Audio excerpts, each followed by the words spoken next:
तो फ्रेंड्स, आज हम बात करेंगे कि मोटर ज़्यादा करंट क्यों लेती है। ये बहुत ही इंपॉर्टेंट क्वेश्चन है। अगर आप आईटीआई पॉलिटेक्निक या फिर बीटेक इंटरव्यू की प्रिपरेशन कर रहे हैं या फिर किसी कंपनी में जॉब कर रहे हैं तो आपको मोटर के ज़्यादा करंट लेने के कौन कौन से कारण हो सकते हैं, यह बहुत ही अच्छी तरीके से आना चाहिए।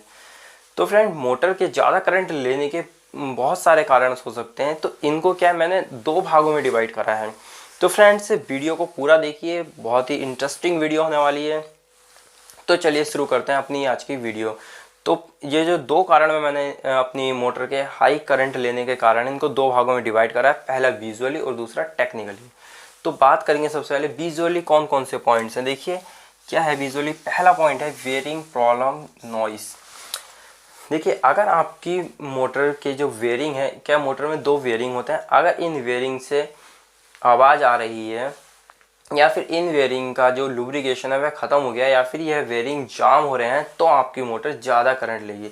तो आप अपनी वेयरिंग को चेक करिए, कहीं आपकी वेयरिंग में कोई दिक्कत तो नहीं है। अगर दिक्कत है तो उनको रिप्लेस कर दीजिए।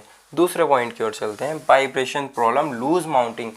अगर आपकी मोटर क्या है, उसके जो बेस के बोल्ट हैं, क्या 4 बोल्ट आपके मोटर के जो बेस से लगे होते हैं, अगर वह लूज़ हैं तो आपकी मोटर क्या है, वाइब्रेट करेगी और वह ज़्यादा करंट लेगी। तो आप अपनी मोटर के जो बेस के बोल्ट हैं उनको टाइट कर दीजिए। अब तीसरे पॉइंट की ओर चलते हैं, जो कि हमारा cooling fan problem, check fan and fins.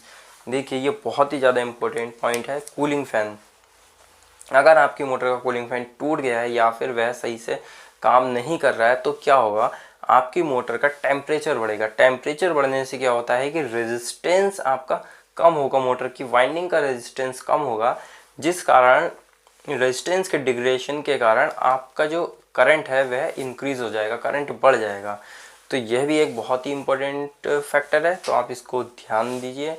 और अपने चौथे पॉइंट की ओर चलते हैं, वह है belt, chain and gear box. देखिए, जब भी आप राउंड लेने के लिए जाते हैं मोटर पर तो आप उसका belt, chain and gear box जरूर देखिए। अगर वह जाम हो रहा है, अगर वह ज़्यादा टाइट है, तब भी आपकी मोटर जो होती है वह ज़्यादा करंट लेगी।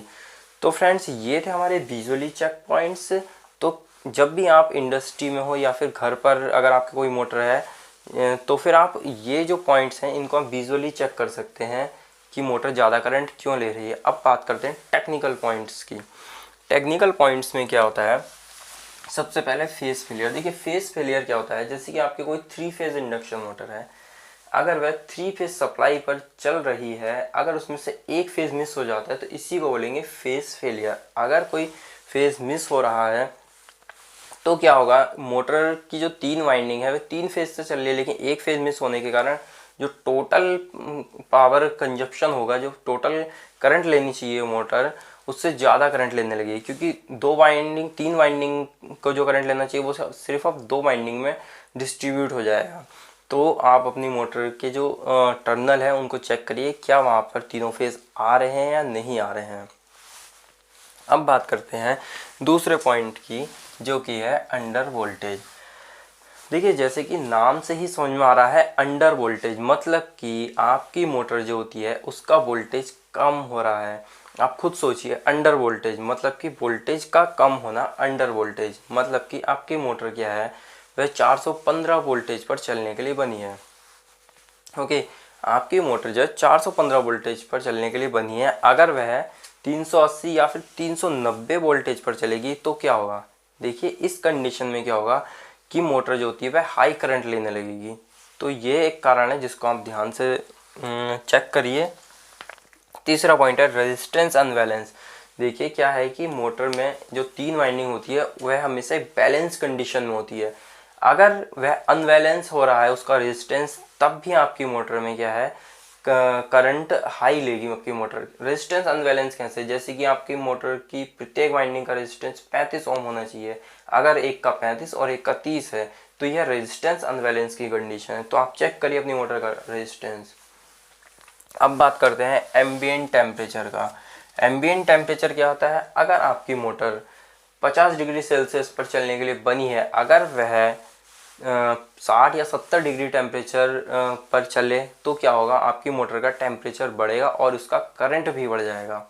तो एम्बिएंट टेम्परेचर से ज़्यादा कभी भी मोटर को नहीं चलाना चाहिए। अब बात करते हैं improper connection like star and delta. देखिए, अगर आपने स्टार और डेल्टा के कनेक्शन गलत कर रखे हैं तब भी आपकी मोटर ज़्यादा करंट लेगी। तो आप अपने स्टार और डेल्टा के कनेक्शन को सही से चेक करिए। अब बात करते हैं छठा, frequency problem only DG gives this problem. देखिए, ये प्रॉब्लम जो होती है सिर्फ डीजी पर ही होती है, क्योंकि जो गवर्नमेंट से हमारी सप्लाई आती है उसमें फ्रीक्वेंसी की कोई प्रॉब्लम नहीं होती है। तो आप अपने जो डीजी है उसको चेक करिए कि ऐसा क्यों हो रहा है कि आपकी जो फ्रीक्वेंसी में डिग्रेशन हो रहा है या फिर इंक्रीज़ हो रहा है। वो फ्रीक्वेंसी अगर बैलेंस नहीं है तो उसको बैलेंस करिए। आपकी जो मोटर के हाई करंट लेने की जो प्रॉब्लम है यह ख़त्म हो जाएगी और यह प्रॉब्लम बहुत ही कम आती है। तो फ्रेंड्स, अगर आपको हमारी यह वीडियो पसंद आई है तो इसी तरीके की इलेक्ट्रिकल की वीडियोस को देखने के लिए चैनल को लाइक, कमेंट एंड सब्सक्राइब जरूर करें। धन्यवाद। जय हिंद।